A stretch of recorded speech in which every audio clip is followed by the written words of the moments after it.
Good evening, everybody. సాయంకాల సమయాలు మీ అందరికి వందనాలు. Today we will, for the introduction message, we'll turn our Bibles to Revelation chapter 2. ప్రకటన గ్రంథము 2వ అధ్యాయము.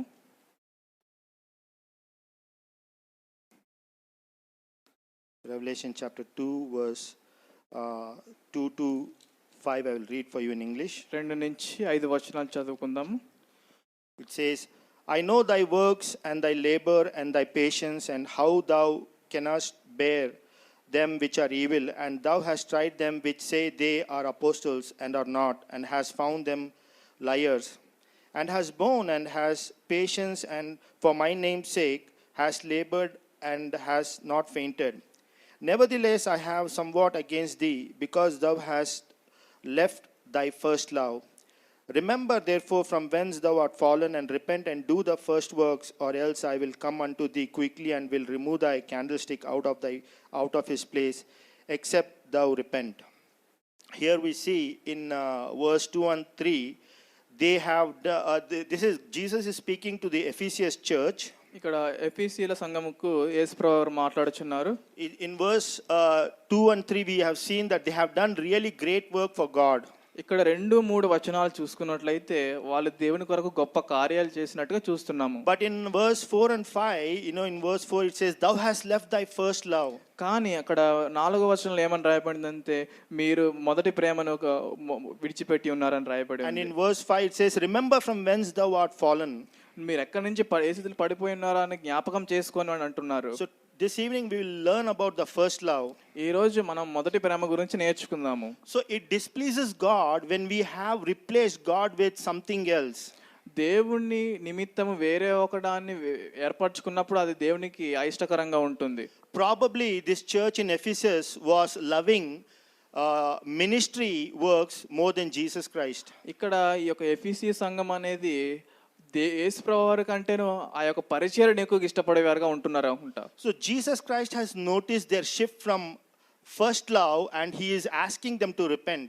వాళ్ళు ఇక్కడ యేసుప్రభువారు ఇది గమనించి వాళ్ళకి మారు మనసు పొందాలని యేసుప్రభువారు అంటున్నారు. So this evening we will see why is it important to love God with first love.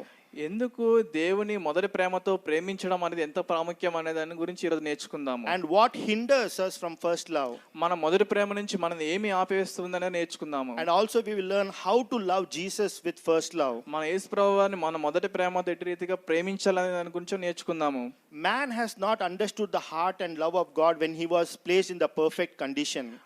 ఒక మానవుడు అనేవాడు పరిపూర్ణమైన స్థితిలో ఉంచినప్పుడు దేవుని యొక్క మొదటి ప్రేమను అతను అర్థం చేసుకోలేదు. In the fallen state, man cannot rightly define love or understand divine love.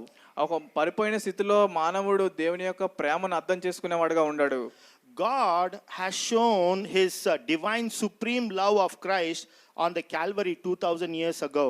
మన 2000 సంవత్సరాల క్రితము తన గొప్ప ప్రేమను ఉన్నతమైన ప్రేమను యొక్క సిలువలో చూపించి ఉన్నారు. But it was even before the foundation of the world, in the mind of God, Christ was crucified. కానీ భూమికి పునాదులు వేయక మునిపే ఆ యొక్క ప్రేమ అనే దాని గురించి దేవుడు తన మనసులో కలిగి ఉన్నాడు. Without God first loving us and showing his love, he will not expect us to love him. అంటే మనము మొదటిగా దేవుడు ప్రేమించకుండా మనల్ని ప్రేమించాలని అతను ఎప్పుడు అనుకోడు. In Matthew chapter 22:37 to 38 it says, thou shalt love thy Lord thy God with all thy heart, with all thy soul, and with all thy mind. అంటే మత్తయి సువార్త 22వ అధ్యాయం 37 నుంచి 38 వరకు చూసుకున్నట్లయితే మీరు పూర్ణ హృదయంతోను పూర్ణ ఆత్మతోను మీరు దేవుని ప్రేమించాలని రాయబడి ఉంది అక్కడ. You may ask, why is he saying love him with first love, and that too also it's a first commandment. అంటే దేవుని మొదటిగా ప్రేమతో ప్రేమించడం అనేది ఎందుకు ప్రాముఖ్యం, అది కూడా దేవునికి ఆజ్ఞ అయి ఉన్నది, ఎందుకు అయి ఉన్నది అలాగా. It is absolutely right on God's part to expect first love from us. ఎందుకంటే దేవుడు మన దగ్గర నుంచి మొదటి ప్రేమను కోరుకోవడం అనేది అది నీతి అయి ఉన్నది. The reason is nothing in all creation can closely match to the love that was displayed on the cross for each one. అంటే మన కొరకు సిలువలో చూపించిన ప్రేమ అనేది ఈ భూలోకంలో ఏ ప్రేమకు సరిచూచితగా ఉండదు. When I say each one of us, Jesus also said in Luke chapter 15 verse 3 to 5, when we see, it talks about అంటే లూకాసు వార్తలో చూసుకున్నట్లయితే 5:3-5 అక్కడ తప్పిపోయిన గొర్రె గురించి రాయబడి ఉన్నది. That means what? Even if I would have been the one and the only sinful man on this planet earth, you know, I am the sinful man. 8 billion people are righteous people, but I am sinful man. Still Jesus would come down for me and die on the cross and take me to heaven. అంటే ఇక భూలోకంలో వేల మంది కోట్ల మంది నీతిమంతులుగా ఉండి నేను ఒక్కడిని పాపిగా ఉన్నప్పుడు ఇప్పుడు నా కొరకు అతను పరలోకం విడిచి నా కొరకు మరణించి నన్ను పరలోకం తీసుకెళ్లగలడు. Such a love is the highest, purest, holy love from God to man. అది మానవ నుంచి పొందుకునే ఉన్నతమైన స్వచ్ఛమైన ప్రేమ ఉన్నది. So when we have such an incredible object that is Jesus Christ, and if we ignore, just imagine. అంటే అంత గొప్ప సదవకాశము యేసుప్రభు గారు అంత అంత అవకాశంగా ఉన్నప్పుడు తినైతే మనకి ఏమవుతుందో ఊహించుకోండి. Or replace him for something of no importance for our subjectivity. అంటే మన కొరకు మన నిమిత్తము అటువంటి వాటిని యేసుప్రభు వారిని వేరే వాటితో ప్రదర్శించినప్పుడు అయితే ఏమవుతుంది? This shows our sad state of our heart, our foolishness, our understanding being corrupt. ఎప్పుడైతే ఇటు రీతిగా చేస్తామో మనము మూర్ఖము అంత బుద్ధిహీనులమని అది బయట కనపరుచుకునే వారుగా ఉంటున్నాము. Jesus Christ is the all-time icon of true love. అంటే యేసుప్రభు వారు ఈ యొక్క నిజమైన ప్రేమకు అతనే సూచన అయి ఉన్నారు. And the cross is all-time symbol of love.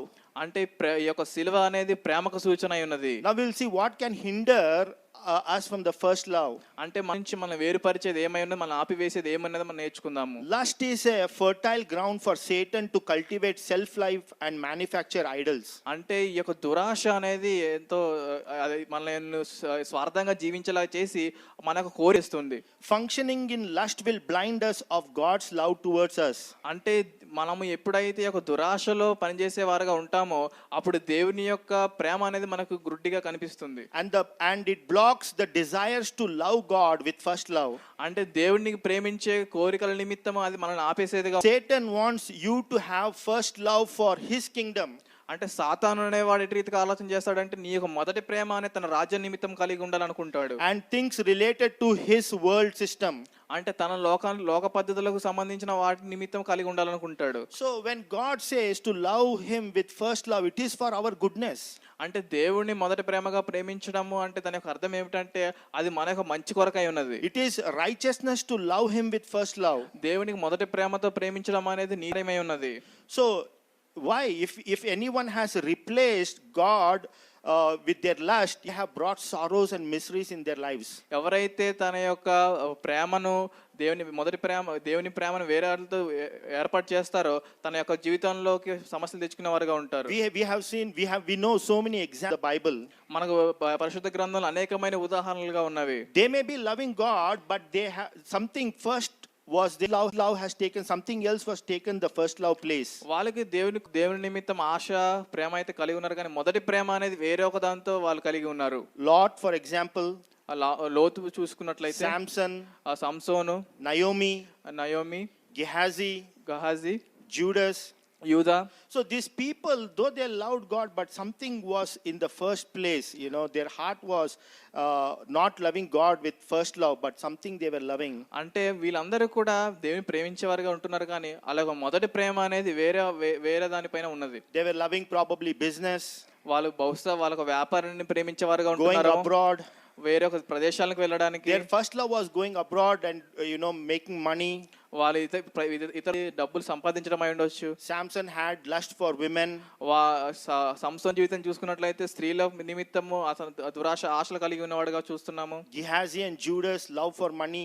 Gehazi అదే విధంగా యూదా డబ్బుల నిమిత్తము కలిగి ఉన్నారు. So this lust will steal the call of a believer if he is continually functioning in it.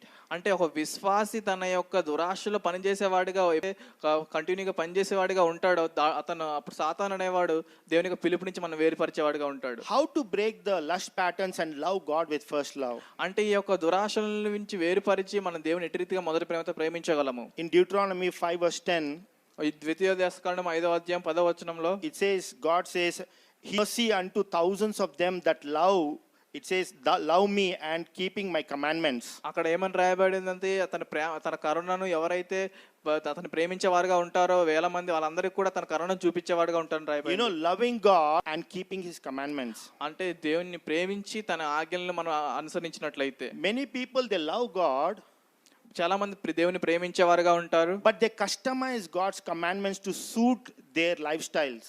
కానీ వాళ్ళు దేవుని ఆజ్ఞ పాటించే నిమిత్తము వాళ్ళకి ఇష్టానుసారంగా దేవుని యొక్క ఆజ్ఞలను మార్చుకుంటారు. You know, they are not able to obey God's commandments wholly. వాళ్ళు పరిపూర్ణంగా దేవుని యొక్క ఆజ్ఞలను వాళ్ళు పాటించేవారుగా ఉండరు. That's why in Matthew chapter 22 verse 37 to 38 Jesus says, all our faculties, heart, soul, mind should have equal same first love for God. మత్తయి సువార్త 22వ అధ్యాయం 37 నుంచి 38 వచనాలు అక్కడ చూసుకున్నట్లయితే మనలో ఉన్న ఆత్మకు మనస్సుకు ఇవన్నిటికి కూడా మొదటి ప్రేమ అనేది సమానంగా ఉండాలని రాయబడి ఉన్నది. One or the other day you will be asked to sacrifice that one thing which is taking the place of God. అంటే ఒక సమయంలో దేవునికి ఏదైతే స్థానం ఇస్తుందో దాన్ని తీసివేయాల్సి వస్తుంది. When God asked Abraham to sacrifice Isaac, he was ready to sacrifice. అంటే అక్కడ అబ్రహాం జీవితంలో చూసుకున్నట్లయితే ఇస్సాకును తన బలి ఇవ్వాల్సిన సమయంలో అతను ఇచ్చిన వాడిగా ఉన్నాడు. First love to God needs first class sacrifice. అంటే మొదటి ప్రేమ నిమిత్తము మనము ఉన్నతమైన బలియార్పణ కూడా కలిగి ఉండాలి. Satisfy God by your first love. నీ యొక్క మొదటి ప్రేమని తోని దేవుణ్ణి సంతృప్తిపరిచేవాడిగా ఉండాలి. That is not by customizing your obedience but completely obeying God. అంటే ఏదో నీకు ఇష్టానుసారంగా విధేయత చూపించడం కాదు, కానీ పరిపూర్ణంగా దేవుని ఎదుట నువ్వు విధేయత చూపించుకున్నప్పుడు there will be losses for flesh and self life when we start loving God with first love. మనం దేవుని మొదటి ప్రేమతో ప్రేమించినప్పుడు మన స్వార్థమైన విషయాలు మనము శరీరానుసారం విషయాలు కోల్పోయేవారుగా ఉంటాము. So God is calling us to love him with first love. కాబట్టి దేవుడు మనల్ని తన యొక్క మొదటి ప్రేమతో పిలిచిన వాడుగా ఉంటున్నాడు. So let us love God with first love and sacrifice the best sacrifices that he will approve and he'll appreciate of it. కాబట్టి మనకున్న వాటిలో శ్రేష్టమైన త్యాగాన్ని దేవునికి బలి అర్పణగా అర్పించేవారుగా మనం ఉండాలి. God bless this portion. ఈ యొక్క వాక్యాన్ని దేవుడు దీవించును గాక. Amen. ఆమేన్.